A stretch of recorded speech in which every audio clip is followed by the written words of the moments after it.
Awonder Liang just keeps playing dubious gambits in this year's US Chess Championship, and we've already seen a game in which he played a rare line of the Scotch Gambit against Levon Aronian, but now we are going to see him take it to the next level by playing the KHOLMOV Gambit versus Fabiano Caruana. And I gotta be entirely honest, this was not a video that I actually intended on making. I'm only sitting here because I actually thought I was about to go live on Twitch. I was going to do a stream and I was going to hang out and play viewers and do like whatever, the usual nonsense, but I just realized that I only have about an hour. I gotta make this video, get it published. This is the make a video and publish it in less than an hour challenge 2022 edition because I gotta get to a birthday party for one of my kids. One of their friends is having a birthday. We gotta get to it, so we don't have any time to waste today. Instead of doing a stream, I'm gonna make a video, but we gotta be quick and we gotta do this in one take. And this is the game between Fabiano Caruana playing with the white pieces against Awonder Liang playing with the black pieces. And the game starts off with a Petrov. This is a very common opening these days at the highest level, but after knight takes e5, in a US Chess Championship, you basically only expect one thing. You expect the pawn to go to d6, you expect the knight to go back,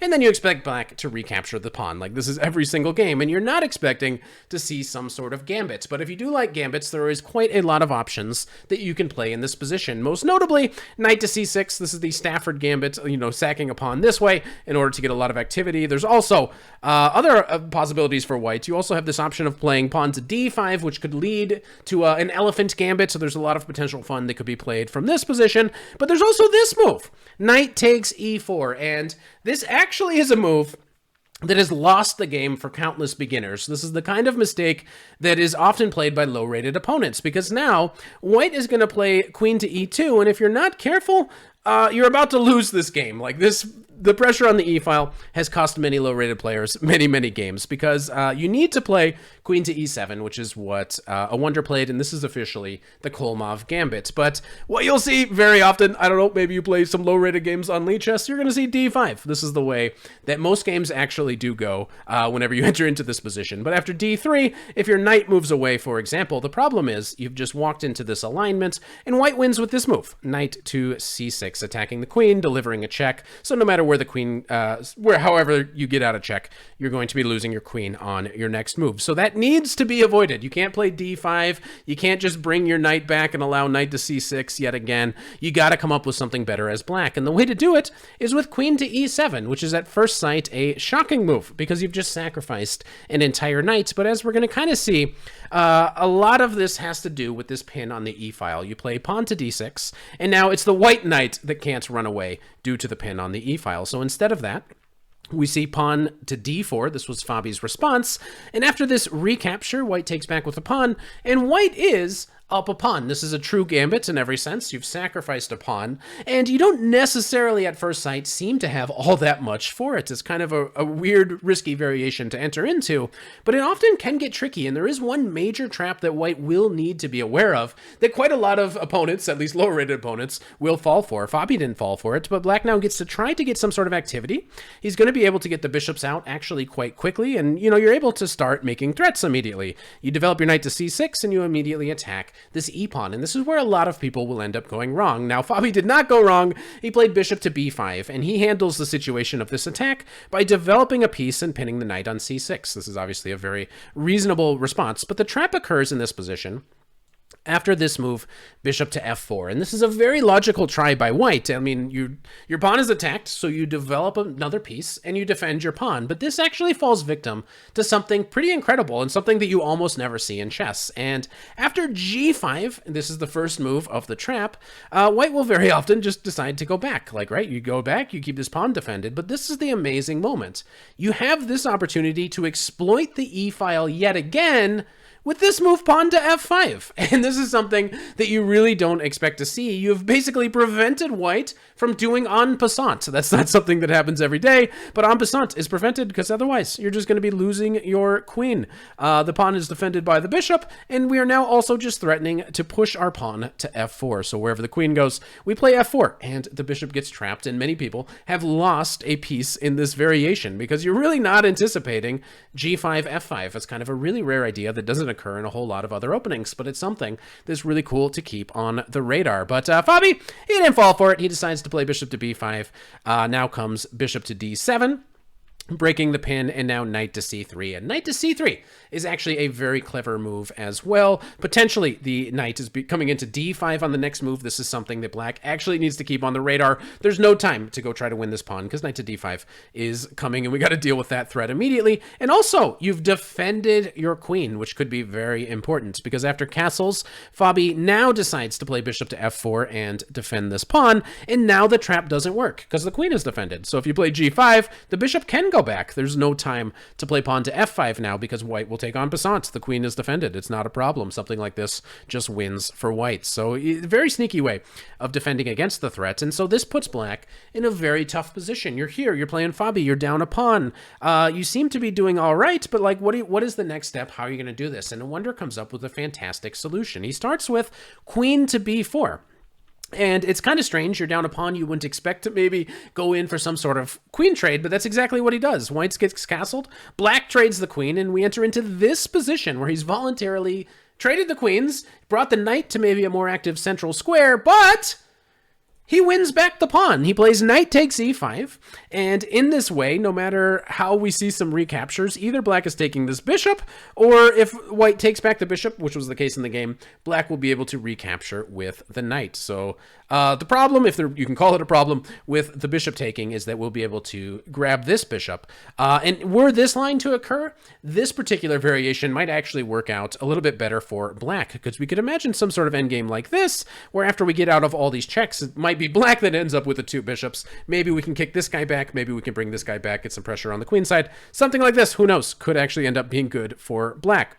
So instead of that, we say the bishop take on d7. This forces black to bring his material back, which seems to make a lot of sense. And now, if you ask your computer, it's going to say this position for quite a while is about equal. But honestly, we're getting into the part where, okay, you're going up against a 2750 rated opponent who's obviously going to be very good at the endgames. This is the kind of a dreadful endgame to play against a super grandmaster who might come up with knight to g5, immediately targeting this f7 pawn. Because even if the computer is like, whatever, it's kind of equal, black is actually under a lot of pressure and needs to find a lot of dynamic ways in order to hold this position together. So let's check out what happens. He starts with bishop to e7, which is a very interesting and tricky move because it's not clear whether or not white should actually grab now and take on f7, and he decides instead to play pawn to h4.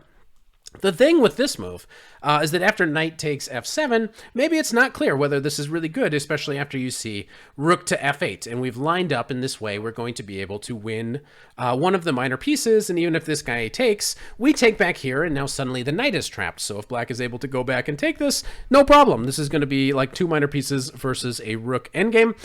Could be good for black, but honestly, it's not entirely that clear because maybe white is actually able to get quite a lot of pressure. The computer recommends some sort of crazy line that goes like this, and in this moment, winning a pawn in this way for white. So maybe you could get to this endgame where, okay, somehow, technically, white is up some pawn. It's equal for the computer, but maybe something like that is also very difficult. But in any case, Fabi decides not to go in, not to grab this f7 pawn, and instead plays pawn to h4. And this is where Awonder makes his first really actual like inaccuracy of the game that will make the rest of this game much more challenging for him to defend. And he decides to take this knight and open up the H-file. And I just cannot resist showing you what the computer move is here. Stockfish says that the best move here for black is rook to g8. Move this rook away and allow white to take either one of these pawns, which is just kind of such a weird, strange idea. But the point is, now you can't take this one because after this, you're not even attacking the rook in the corner. And suddenly, both of your minor pieces are just kind of hanging. And if you take here, boom, pawn to f6, and the knight gets trapped. So something like that is kind of a really remarkable, funny idea. And then maybe you can avoid having to open the H-file, which is what happened in the game. But anyways, we see this recapture. Pawn takes back. People are getting ready for a birthday party, so I gotta hurry up. I can hear the hurry up sounds in the background, but now comes pawn to f6. More trades will be good, but now we start to see some of the problems that are caused. White already has this pressure going on the H-file, and now he adds to that a rook swinging back to the E-file, and suddenly black is not able to very easily prevent this rook from just entering to the 7th rank, because if you challenge the rooks, for example, you're just going to be losing this H-pawn, and something like this is going to be collapsing for white. Pitter-patter go these steps. After it takes, takes. We again cannot challenge the e-file because the h-pawn would be hanging, so instead he plays rook to f8, trying to get some counterplay against this f-pawn. Well, Fabi allows that. He comes all the way in, and black here needs to be very careful. He plays knight to b6, which is correct. You cannot grab this pawn on f2 because there's a little bit of a tactic. Boom! Rook takes on h7, and there's some back rank issues, so black would not be able to recapture this rook. So instead of that, he plays knight to b6, and after this rook takes back, we enter a position where now black can grab this pawn, because now after some trade here, we would actually be able to swap. There's no back rank issues anymore. So the bishop goes to a4, attacks the rook. The rook now is backwards protecting the pawn. So instead, we need to move this rook. Rook gets all the way out of the way. And by poking this rook, white is able to now enter into an endgame where he is up a pawn. So the knight comes to d5, and it's up to black to try to defend this position against a very strong top-level player. He brings the rook in. He's trying to win this pawn. White obviously just needs to defend it. And now b5, very interesting move. Perhaps preventing c4, perhaps just getting all of these pawns. And whenever you start marching them, you want to keep them on a light square because you're going up against a dark squared bishop. The rook gets attacked. Rook comes in. And at some moment here, Fabi actually had a very serious chance of potentially winning this game. Well, first of all, pawn to a5. Kind of funny move. I believe the point is that after this recapture, maybe he'd be swinging here and attacking the bishop, winning this a-pawn. If black can liquidate and get quite a lot of the pawns off the board, that would actually favor the defender. So instead, we see the king marching up. This is a very good idea. And after knight to b4, I think this is where Fabi actually misses his one chance to maybe actually really seriously get a very strong position. And there's a lot of ways of doing it. But bishop to f4, which is obviously super logical. You're defending your guy, and then maybe this king is going to be able to march in. Is what Fabi chose. But around here, I remember just the computer was like, you know what, give this guy like a million checks, do like whatever. But at some point, you want to get the king here to this square to force the rook away. And then wherever the rook would end up going, now this pawn will be able to begin marching. And this was maybe the idea that white could have used a little bit earlier in the game, but that's not exactly what we saw. We saw the bishop coming to block, and now black has a chance, although it's still very dangerous and very tenuous. Okay, a bunch of pawns are traded in kind of a weird way, and this is going to make it so the defending position has a little bit more of an opportunity. And we see a couple more checks, keeping the rooks on the board, giving some more checks, and eventually we end up in an endgame just like this, where it's two pawns versus a rook, but something like this should be a draw. And we see Fabi play till the bitter end. It gets to here. Are you ready for your simple king and rook pawn endgames? Look at this. Is this a win or a draw?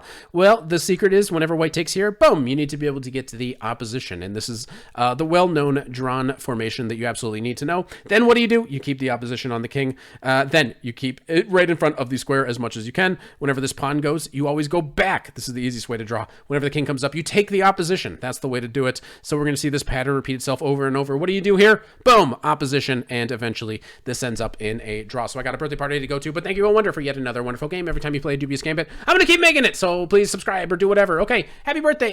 Bye!